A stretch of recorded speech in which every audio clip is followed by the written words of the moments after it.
हर रोज श्रीलंका में हो रहे विरोध प्रदर्शन और वहां के बिगड़े हालात की तस्वीरें लगातार सामने आ रही है। लेकिन क्या आप जानते हैं कि इन बिगड़े हालातों की वजह क्या है और किस वजह से यह स्थिति पैदा हुई है, और इसके लिए सरकार की किन नीतियों को जिम्मेदार माना जा रहा है। लगातार बढ़ रहा है विदेशी कर्ज। साल 1948 में श्रीलंका को ब्रिटेन से आज़ादी मिली थी और आज़ादी के करीब 74 साल बाद इसे सबसे बड़ा वित्तीय संकट माना जा रहा है। अब यहाँ महंगाई भी आसमान छू रही है।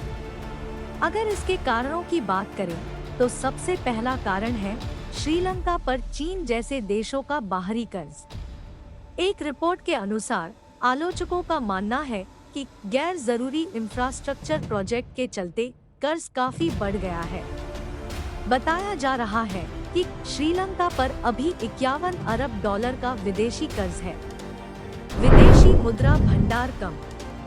इसके साथ ही विदेशी मुद्रा भंडार लगातार खाली होता जा रहा है।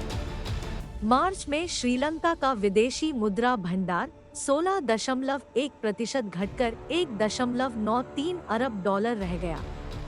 इस साल श्रीलंका के ऋण भुगतान में अनुमानित $8.6 बिलियन की गिरावट आई है। महामारी। श्रीलंका के इस हालात के पीछे कोरोना वायरस महामारी को भी जिम्मेदार बताया जा रहा है। दरअसल कोरोना महामारी के वक्त ट्रैवल इंडस्ट्री काफी प्रभावित हुई थी और श्रीलंका की अर्थव्यवस्था में कोरोना महामारी का अहम योगदान है। ऐसे में इससे काफी मुश्किल देखने को मिली है। पिछले साल में यह सेक्टर काफी प्रभावित हुआ है और इस वजह से विदेशी मुद्रा में भी काफी कमी आई है। आर्थिक कुप्रबंधन। महामारी और चीन के कर्ज के अलावा कुछ आंतरिक मामले भी इसके लिए जिम्मेदार है। रिपोर्ट के अनुसार राष्ट्रपति राजपक्षे ने टैक्स को लेकर काफी ऐलान किया था। उन्होंने टैक्स में भारी कमी कर दी थी और इससे सरकार के पास मुद्रा की भारी कमी हो गई। कई आलोचक सरकार के इस फैसले को काफी गलत मानते हैं और आज के हालात के लिए इस फैसले को जिम्मेदार ठहराते हैं।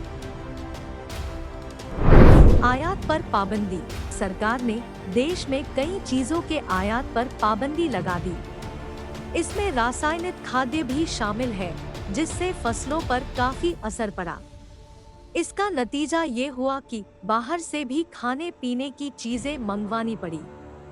इससे काफी महंगाई बढ़ी और दिक्कत ज्यादा हो गई।